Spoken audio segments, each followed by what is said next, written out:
Hello everyone, and welcome back to the Brightworks and another match of Beyond All Reason, where today we're going to be taking a look at a game that was hand-sent over to me, like manually handed to me by one of the players here in the lobby. I won't say who to avoid spoilers. I know that's been a contentious issue in the past, but suffice it to say, I was checking out this replay in the viewer over on the website, and I have to say, it looked like an absolute banger of a game played on one of my favorite maps. It's Ascendancy. I know I say that about all the maps. I say that every map is my favorite map, and that's basically true. I love the map design in Beyond All Reason. So much effort and so much attention to detail goes into every single one of them. But this has got to be one of my favorite skyboxes, basically bar none. Pun kind of intended there. But you can see the beautiful twin planets in the background right there, sort of a big planet thing, and then somehow mountains behind it, and then we have the little moon over there. Do we have anything else in this skybox? Oh, kind of a beautiful 360 degree view, isn't it? Yeah. Very, very beautiful skybox here. I believe it was AI generated, which, you know, everybody has their feelings about, but as far as I'm concerned, at the very least, it looks nice. And for a skybox, that is pretty much the least egregious thing to use AI generation for. But I digress, because we need to jump right into this match right here that's been going on and is already underway right here. Spawning as a red team leader, spawning right up on the front line. Whoa, I've oversped the game here. I was wondering why I was moving so fast. There we go. Yeah, I've been having speed issues with the game recently, but anyways, it's gonna be none other than Blossom. We're skipping ahead here basically to minute 2. Everybody's bases are already set up. On the other side, it's gonna be TM Shashkarin, 53 open skill for blue, 57 for red. So that is about as high as it gets here in the team games. It's kind of the highest you'll come across outside of some sort of very special lobby here. The top dogs of the 8v8 gameplay world here. Shashkarin, a previous tournament winner, and Blossom, not unfamiliar to the tournament setting either, but just hasn't quite managed to get one of those tournament wins under their belt. I gotta turn down my sounds here because it feels like I'm yelling over the sound of the game right now. I gotta turn it down in my headset. Had it up to watch a movie. It was called Jumper, actually. Apparently I missed that one. Came out in 2008, so I was like, oh, well, just a couple years behind right there. That's how it goes sometimes. It was very good. Anywho, Tick's moving to the backline right here. It looks like Gear 83-14 will manage to sneak a couple of those pesky boys into the backline. Meanwhile, we also have a couple more trying to make their way in towards the Lavender base of Thick Monkey. Yeah, the Lavender commander here going to be defending quite nicely. One Tick lingering in the back, trying to catch a con or maybe a mechs back there if it's ever built. But the blitzes and... Have we got any rascals or rovers? I don't know, rovers actually. So just the blitzes here for the defense. A little bit inconsistent, right? Those blitzes, they fire a plasma beam, which doesn't always connect with the ticks here. Makes it a little bit awkward. Yeah, to chase these down. Can we please just micro this other blitz over there? Okay, we lose the mechs. Alright, well. We are, taking much more damage than was needed here. A little bit more micro and this could have been saved. Oh, this Tick running back in, trying to get a little bit more value. I love that. Absolutely hilarious play. Yep, Tick runs out of hiding. We'll come out behind the base and we'll start blasting away. Oh, it was mismicroed. Oh no, the Tick was pulled across the field. Gear 83-14 forgot about this Tick. Oh, it could have killed like 2 more metal extractors at least. Maybe this mech's and maybe all the wind turbines. Maybe this mech's over here with the right angle of attack. Ah, so frustrating. Tick's here to shut down the Seekers, which have been sent across. Seekers are kind of like a, if a Tick could swim. Kind of, I guess if a Tick could float. We also have a Hero Blitz making a charge through the defensive lines and out into the back line here, trying to find some value. Lovely stuff. LLT in position here from Aprog, the purple commander. Well, at the very least, dissuade that Blitz from moving in here. Missile truck to try and help clean this up. Obviously not the most ideal target. Oh, yeah, we're driving back into the LLT. We had the opportunity to break through and do some damage, but instead found the LLT instead, and that is going to be basically all she wrote, at least insofar as that raid does go by. A couple more Ticks sneaking into the backline. Ah, this is so pesky. Just a handful of Ticks, but it's all it takes. Boom goes the metal extractor. Probably worth a self-D at that point. Ticks will go down, luckily for Lavender, but we got to tighten up this front line. These leaks are going to kill the Lavender, or the, what are you, the Lavender Commander, that's right. Twin Guard coming up here for Hot Carl 669. Aeon Spy moving in with the thugs here, trying to fire away and do some damage, trying to make sure that they have overwhelming fire superiority here. Part of the issue, obviously, is that in a mirror matchup, this basically becomes a numbers game. So keeping these thugs alive, microing back the injured ones is super important here. LLT is pretty good too, but the Twin Guard is going to be the end-all be-all. It has enough range to outrange, obviously, these other LLTs, and of course it covers the next Twin Guard that will be creeped forward here. Once this comes up, this front line is much better secured.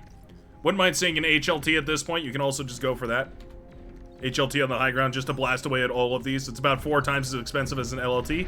Covers quite a bit more range, though. Hovercraft, such a weird decision here, but it works out quite nicely for the Lavender Comm.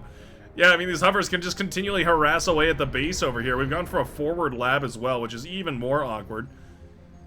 They're just firing away, popping the metal extractors, and I kind of love it. You can also move them over here to start harassing the blue forces as well, and then, of course, if medium tanks, or hover tanks, rather, ever come out, this base is extremely exposed. What a funky setup. We hardly ever see hovercraft, rocket hovercraft of all things, ever being used in a game, but here they are, making a brilliant showcase. They're also quite nice for breaking down these LLTs. They're a much more mobile solution for breaking LLTs rather than shell shockers, because of course the missile does single target damage, which is quite nice, and of course the shell shockers, Wolverines, don't have that pinpoint precision that you would hope for. Nice D-guns right there, catching a big portion of the blitzes that had snuck by here from the Lavender Commander. Pawns and Maces making a step forward here, as well as Thick Monkey and PS1X, although they've kind of stopped. We need to grab these mexes, guys. It's like 10 metal per second, just loitering in the ground right there. We need to get a mex up and running for that. Forward Vehicle Lab comes up here for Blossom. Okay. We're not tech transitioning, we're just moving the mechs forward right here, but you can see we're going to make this into an eco center, and we're going to move the production up to the front line here to try and reinforce this army as aggressively as possible. And it seems like it's working out quite nicely here, and again, these what are they called again? Opossums? The possum hover tanks are just so funny. Like, we never see hovercraft being played, and somehow it seems like, I want to say Droid is making it work. We've got the Commander over here. Oh, very cheeky. Yeah, Commander thinking about sneaking up on the land. It's actually pretty difficult to get in here. There's kind of only certain areas where you can crawl up out of the water right there, so you have to be kind of careful about that. Meanwhile, a gauntlet is coming up. A gauntlet from Shaskarin is crazy. I guess we need it, right? So we can defend ourselves at range against the hovercraft as well as the army encroaching inwards, but what a weird decision. We hardly ever see the top tier players going for gauntlets. I suppose this is finally the moment where it's worth it. Feels so strange to me to see, but I guess, you know, I'm not going to be the one to question the 53 open skill, but I am sort of questioning the 53 open skill player here, wondering if the gauntlet is really truly the correct move. At the very least, it's something, right? It can fire out into the distance, it can hit these hovercrafts, but it also has to split its attention between this army over here as well. Will it find enough value? It just doesn't seem like it. Yeah, hover tanks are going to retarget onto this immediately, and, well, those rockets do tons and tons of damage. What a bizarre play. Meanwhile, by the way, the air commander was must have been sleeping on the job right here, as we do have Praetor moving into the main base here of our Seafoam Green Commander. D-guns the laboratory, LLT now firing away as well. We don't have double coverage from the LLTs. We have a Twin Guard over here, but that's not quite close enough to protect. And now Praetor attack. Trying to go for a capture command there is pretty funny. We are still slightly within range. There we go. More LLTs coming up here. This is such a rough situation. What do you even do about this? Are we just going to reclaim the base? Can we just start reclaiming things? That would be pretty funny. We're just going to turn the attack back on and just start blasting. Oh, there we go. There's a capture command. Oh, I love that. Oh, don't kill it. Oh, there we go. Okay. Manages not to kill the con, and then we'll capture it. Oh, what a hero. Twin Guard coming up right here within range of the other Twin Guard. Oh, actually just barely out of range. Oh, okay. It's within range of the LLT, but it can't fire at it because of the wind turbine here blocking the view. What a cheeky play coming out here from Praetor. Meanwhile, a little bit of a run by coming in from the Red Commander. Sneaks some forces through. Green Army is pushing relentlessly. Tan Commander is dead, but reclaiming a bunch of the metal. But this is where all our eyes ought to be. Twin Guard in the backline. What a bizarre strategy. Praetor is super low, though, so we can't really dive this Twin Guard. You know what? He's got 13,000 energy saved up. Quite a lot of energy production as well, so this really isn't the end of the world. Apparently this Twin Guard can actually hit this one somehow. That's a mystery. I have a feeling Twin Guard range is not actually indicated properly, because these seem to be able to fire a little bit outside of where they actually are able to, at least according to that indicator. Anti-air coming up here as well. Of course, the air harassment is one way of killing this. Yep, there's those gunships coming out immediately. Lovely stuff getting that anti-air up and running, especially the SAM is very difficult to kill. Shuriken being used on the northern side here to try and paralyze as many of these blitzes as possible, making this ever so slightly easier to clean up, and it is well worth it. Those blitzes can be a huge pain. They're so fast, they're oftentimes impossible to catch, so a Shuriken in the air is worth much more than it seems, much more than its weight in metal. Pawns, meanwhile, have made it into the backline. They'll get cleaned up, but basically the entire backline here of the blue team is ravaged. You can see by how slow that LLT is firing, just how little energy there actually is. Meanwhile, it looks like the yellow commander is holding on for dear life. Blue comm and yellow comm traded out, and we are guarding the corpses as the Khan here tries to reclaim as much of it as possible. It will fall as the pawns run on by. And the laboratory ought to eventually fall right here. We have a little bit of a tech transition now into an amphibious laboratory. Okay. We're going for pincer tanks in the water. What a cheeky gamer right here. Droid showing us some absolute S-tier gaming. Using every tool in the book in order to make this work. Praetor also holding on over here. Setting up a laboratory. Okay. This is the air player, by the way. This is Praetor, the air player. Going into a laboratory on the enemy side of the base. Oh my goodness. D-gun down the, or actually no, it was the Twin Guard managed to bring down that Twin Guard. Fiends out of a T2 lab right here for the Pink Commander will be all it takes to shut all this down as well. As you can see, those commanders had a brutal exchange, traded out very violently. All of this is at the expense here of this midline, right? So this was kind of the neglected child of this match. The Tank Commander just holding on for dear life while the entire backline is systematically dismembered here for the blue team. Effectively, the timer for the red team's success is the Tan Commander's base, and it's falling rapidly here. Beamer turret trying its best to carve through the armor on these maces, those medium tanks, all that stuff. There's so much to deal with and so much to do, and that Beamer turret is holding on, blasting away the commander. Oh, down goes the commander. Okay, that's a huge hit. That means very little reclaim here. We don't have any res bots available, of course, as always that is the case. PS1X will eventually overwhelm the forces in tan right here. Of course, it's a double team. We have the green and lavender commander working together. Look at that. We have a full-fledged base in the backline right now. Oh my goodness. Fiends running in here now and burning down some of the well, static defenses. We yeah, little hit squads of Fiends makes a lot of sense right here. Con or cry.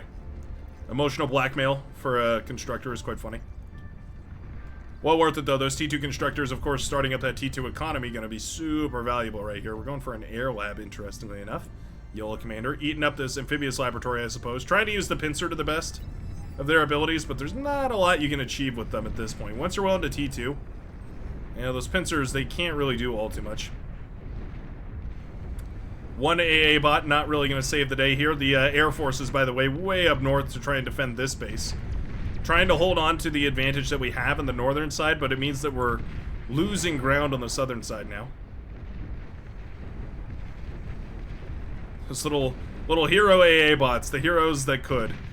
Managing to take down those wasps, very pesky gunships. Very nicely done. Ambassador here now to fire away into the distance. Going to try and start carving away here at the gauntlet. Chipping away at that medium armor on that thing.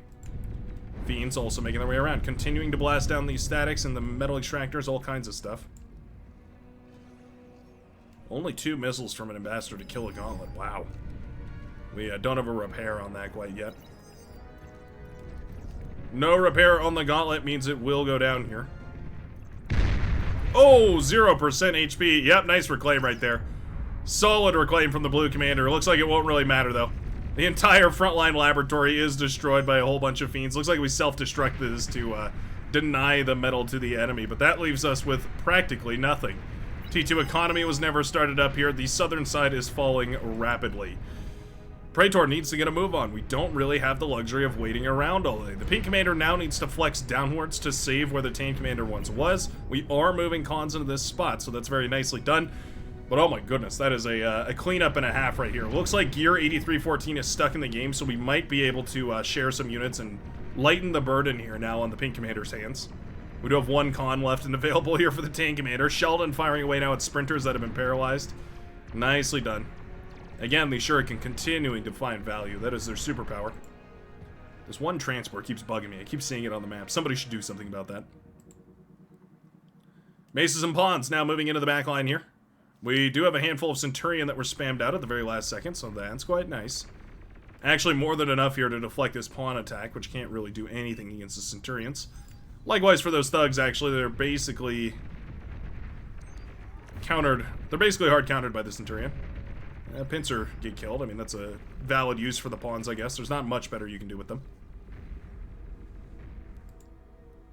Big army of Pawns over here eventually going to be sent away. Yeah. I'm surprised to see we haven't invested more in energy production in the Pawn here. Tidal generators are quite powerful. Love the mexes that were grabbed right here from the Green Commander as well. What a bizarre game. This is completely flipped on its head. In fact, if we just like zoom out to the fullest extent on this map, you can see basically the red team has held on to two different sides of this map. They've got the northern ridge line, and then they've got this southern chunk of the map, but this big midsection is still hotly contested right here. Ticks running through. We're trying to send Fiends in to try and grab all this as well, but they're sort of clumped up right here, meaning the green ticks can sneak by. Mex is coming up and running, and we are going to build some static defenses here as well. Cool to see. A couple of fat boys slowly making their way towards the front lines here. Persecutor also coming up right now. We're missing one metal extractor. These are 12 metal per second. Is well worth investing in. It's 36 metal total if you grab all three of these. Is huge. Fat boy for the blue commander. Bombers coming up here for the yellow commander. Okay. That's the play we're going for, is just a whole bunch of these Stormbringer bombers. Interesting, because we never really hit the air player over here for the blue team. This has actually been basically uncontested. Maverico has had the air power. Praetor has been split building. We've got the D1 faction and the air power in the back line. So clearly a little bit distracted, right? I mean, if you've got enough APM, you can pull it off, but that is difficult to do.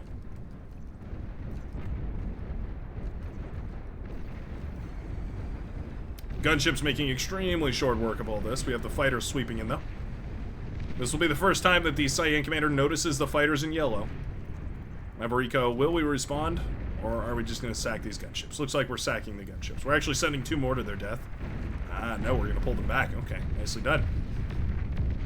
Fiend's now running in, finding this T2 army right here. T1, rather. Thugs firing up from the high ground is quite a nice position. Still, it'd be quite a lot better if they were Sumos or Sheldon. Anything out of T2, really. Praetor in a particular position here. Needs to start slinging in D-guns. Can't afford to take basically any damage from these Fiends as they come up the hillside here. Yeah, nice grouping. We want to spread these out as much as possible, then move them all in at once. Praetor's on top of it. He knows how dangerous these Fiends can be. Yep, it's too late. We've already lost. Missed a couple of D-guns, and down goes the Orange Commander. Okay. Sumo's now coming out of the lab here for the Orange Com, so we are at the very least thinking about the right strategy. Fiends are so quick, though, and the Sumos just are not. There's also quite a bit more Fiends, so we can simply avoid the Sumo. There we go.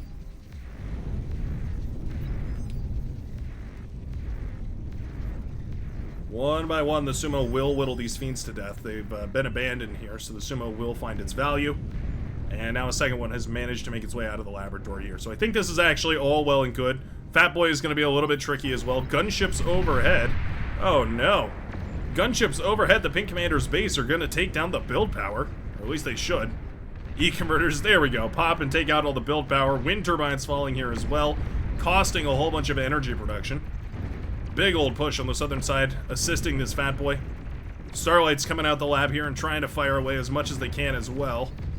Yeah, bombers being used to defend. Not pretty. Not where you want to be whatsoever.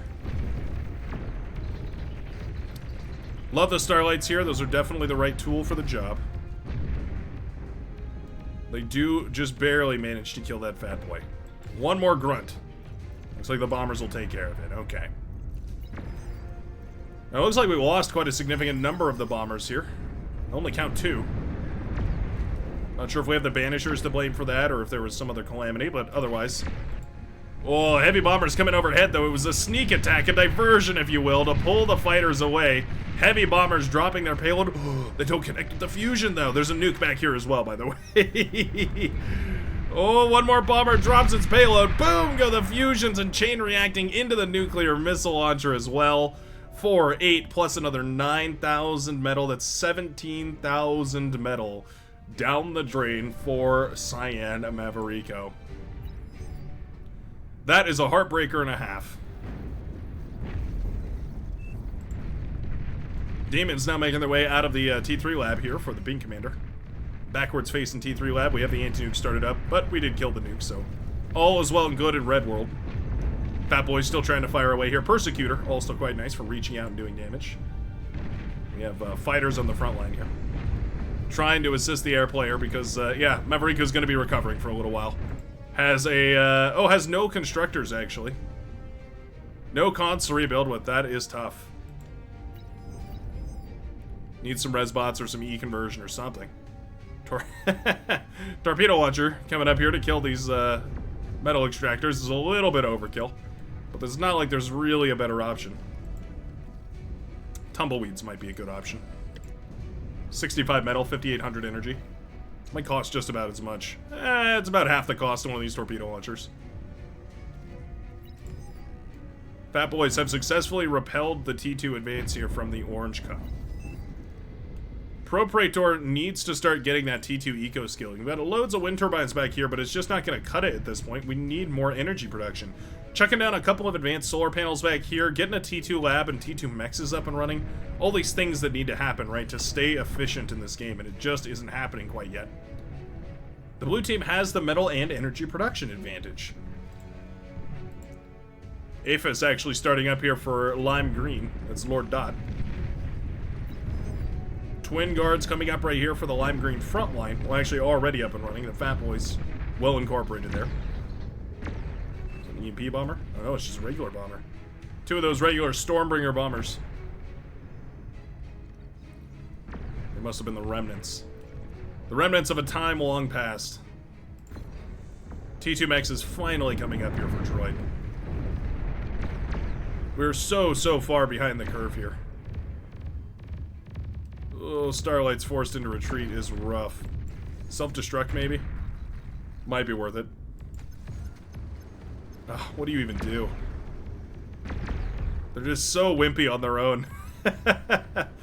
If you don't have the right tool to assist these, they struggle so hard. We've got just barely enough Starlights here to deal with the grunts. The Banishers are horrifying, though. Demons making their way out and going to start firing away here. Shuriken will actually be able to paralyze one of them. The anti-air missile not strong enough, I suppose. Shuriken locking one of these down, so the Fiends are going to make quick work of that. The other one making its way up the hill here. I'm going to try and do some cheeky shenanigans. And speaking of cheeky shenanigans, Lord Dot, the termite crawl. Okay. Do we see this? I mean, have we detected... Oh, there's no radar over here. Oh, no. A critical blunder right here from the Pink Commander. Hasn't got any radar in base. Doesn't know that a whole handful of termites is directly on its way towards the sensitive innards here of the Pink Main Command Center. Aphis just moments from completion too here. 8 seconds and counting. It's almost exactly perfectly timed for these termites on the hill. Hold on. That's a beautiful little graphic. The termites climbing down the hillside here into this little ravine pocket where they can hide from the radar. I'm not sure where we're actually sending all of these. Oh yeah, okay, we've kind of got the right idea. I mean, I feel like you could just send them in at this point. Cargonets are coming out of the lab, so those will eventually clean this up. Demon was paralyzed, by the way, before it hit the base of the Lavender Commander. Gotta be careful of those Fat Boys. They will area damage the Shuriken to death. Oh no! Oh, the Shuriken actually taking heavy hits here. Persecutor firing off into the distance actually can hit a giant range. My goodness. The entire Lavender base is forfeit. Are we ready for our attack? Ooh, a couple of them sent in prematurely. Oh no. Oh no, no, no, no, no. Don't spoil the surprise. Okay, maybe it doesn't matter. E-converters pop, a chain react into the build power. Just like that, the pink commander loses basically everything. More termites crest the hill here to surprise attack the pink comm. And just like that, the heat ray spiders have managed to make a huge impact on the northern side. All that T3 production down the drain is brutal. T3 lab falls now. No build power available. We have one con and one con turret to rebuild with. The termites are gonna kill the Karganath. Oh my goodness, I've never seen termites kill anything that big. And there they go with their measly little heat ray antenna, blasting down the all-powerful Karganath. And now they move onwards, ever onwards, towards the Aphis. Can we split off two of these? I'm a little worried with just one of them. Maybe it doesn't matter though. It's the hero we needed. Boom goes the Aphis. The rest of the termites live. All of a sudden, Lord Dot has managed to crawl this entire northern side back under control here, stopping the T3 scaling dead in its tracks. We have one AGO up here. Wouldn't be too bad to shut that down if we could. The termites, though, ravaging the base. Well, that's brilliant.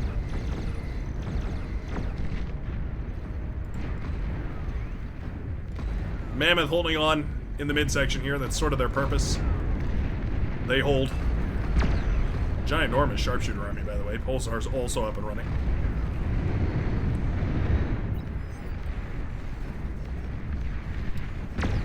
Turn the sounds down just a smidge.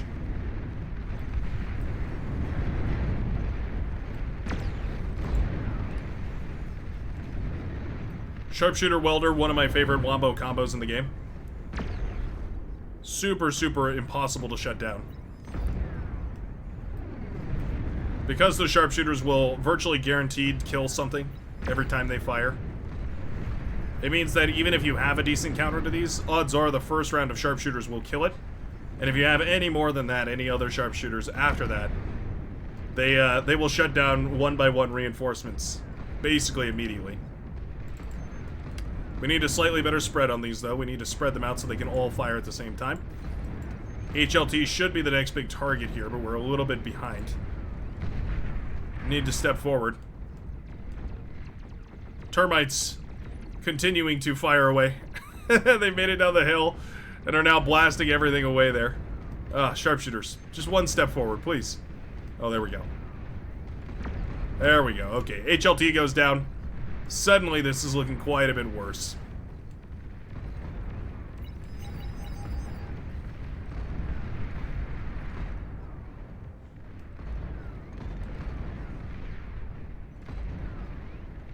Instantly evaporating the thugs is actually quite nice, too. Thugs have a decent amount of HP. It makes them a little bit awkward to push into. The sharpshooters are a finely tuned machine that turns 1,000 energy into spare parts.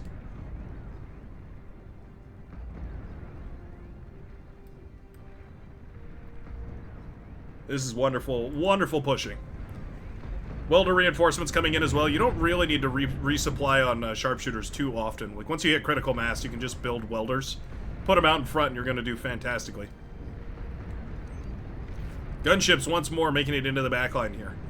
Blowing apart the anti-air defenses here. Taking out the build power in the laboratories. All that good stuff. Fighters trying to sweep them away, but struggling quite hard. Yeah, Banisher's getting overwhelmed by ticks on the southern side. Little bit awkward there. We should have had a counter ready. Core doesn't really have a great counter to massive tick spam in vehicles, is really the issue. Cyan Commander has rebuilt, but not quite enough to defend against the overwhelming firepower of 300 fiends. Moving into the lab now. Gonna start blasting away at everything here. Metal extractors falling. Oh, fusion in a ton of trouble. Gunships trying their very best. Oh, the self-D was very close. 2% HP remaining of the fusion, but it does just barely stay up and running. Cyan will now be forced to make the decision of whether or not to rebuild into this game once more. Welders have made it to the main base here of Stinky B, the unfortunately named Maroon Commander. Do we have any anti-air in the mix? No, we do not. No anti-air means a dead frontline here. The welders are going to be paralyzed. The sharpshooters should be next. The T2 lab has fallen, so there's actually not a lot to finish the mission, as they say. Pulsar is quite nice. Look at that, blasting away at those starlights. Pulsar, in the game of Rock, Paper, Pulsar, Pulsar does beat Starlight. That's kind of the range advantage, I guess you could say. Ticks are very concerning, though. Ticks are kind of the opposite of what beats a Pulsar. Demon out now. You know what? The Demon is melting the welders, and also the sharpshooters are in tons of trouble. Karganath has made its way all the way around finally here, and it will take out the fusion reactor of the Cyan Commander. Sure, Shuriken coming out here too. Okay. There we go. Shuriken paralyzing this. We'll only need like 2 of them now, so we can peel most of these off. Just big mass select there to remove those. We're actually doing more harm by keeping the Shurikens here and the gunships accidentally shooting them than if we would just peel most of them away and then... Anyway. Sharpshooter on the ridge as well. Again, no anti-air here for the Green Commander. An unfortunate moment. Advanced Fusion Reactor almost finished up here for Purple. We already have, oh yeah, another fusion. Advanced Fusion started up here for Green. Loads of wind turbines all over the place here as Lord Dot takes over the blue base and the southern side. T2 Laboratory for those Banishers, but honestly, I think a whole bunch of Tigers would basically win the game. 24 of those Tiger heavy tanks would pretty much seal the deal here. Resbots picking up whatever they can and trying to fold it back into the composition. Banishers slowly but surely making their way. The HLT Wall of Doom. How much damage per second do these have? 217 at half range. Something tells me they won't quite be enough for the Demon. Wow, you know what? I'm actually fairly impressed with how well they've done against the Demon here. Cutting it down to just about 50% HP before it slinks on by. Honestly, not bad. I thought it would pretty much be none. HLT is apparently not that bad. Not the worst thing in the world. Okay, well there's a commander standing right next to a T2 laboratory, so that's an easy choice. Shuriken gonna paralyze this, no self-D or anything, so that demon goes down right next to the commander, but all we have left here are a whole bunch of cons. Meanwhile, a bunch of fiends, or not fiends rather, their inferior cousins, the Sprinter, sprinting in, as their namesake would imply.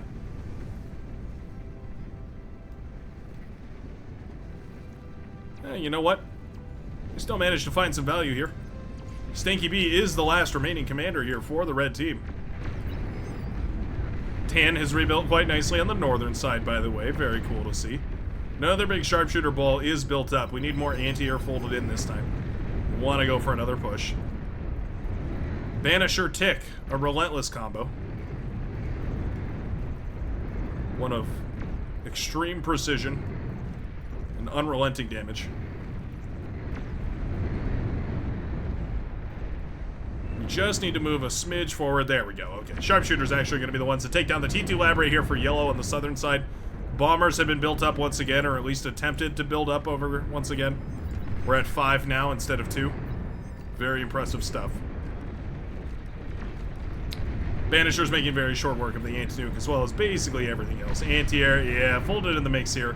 Gonna be more than enough to shoot down the fringe bombers that do come up here from Droid. Trying to hold it together. Failing to hold it together.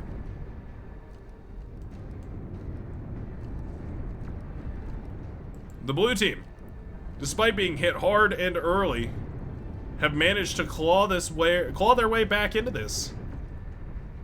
An unbelievable turn of events after basically losing this entire northern side, basically losing the entire northern ridge side, which is pretty much a GG sentence in most of these games. Is now actually managing to hold on, and better than hold on, take out more and more players. There's basically one last opportunity here. The last big player in the game is basically orange. Pro Praetor. Sharpshooter doing wonderfully to blast away at this base, though. Obviously, the LLTs are a bit of an issue, but not one that can't be solved by rocketry. Malice. Mexes go down. And there's the formerly yellow, now pink base, falling to ribbons. Fiend's trying to clean all this up here. What do we have? Oh, Persecutor, firing on its own countrymen. Twitcher's just building more and more Fiends over here. The Fiends did actually eventually manage to break the Lavender base. I think it was the Demons, really, that helped the most with that. But at this point, the southern side is falling. The purple army is encroaching, and the red team is forced to relent. Despite a beautiful play in the early game with that commander drop, very cheeky, very cheesy, I think the blue team just managed to basically take the smaller fights more consistently and eventually earn themselves a big enough advantage to crawl back. Brilliantly played there by everyone around. Lord Dot with the cheeky little termite play was spectacular as well. And I sure hope you enjoyed. And I hope to see you again in the very next match of Beyond No Reason. Peace out, everybody.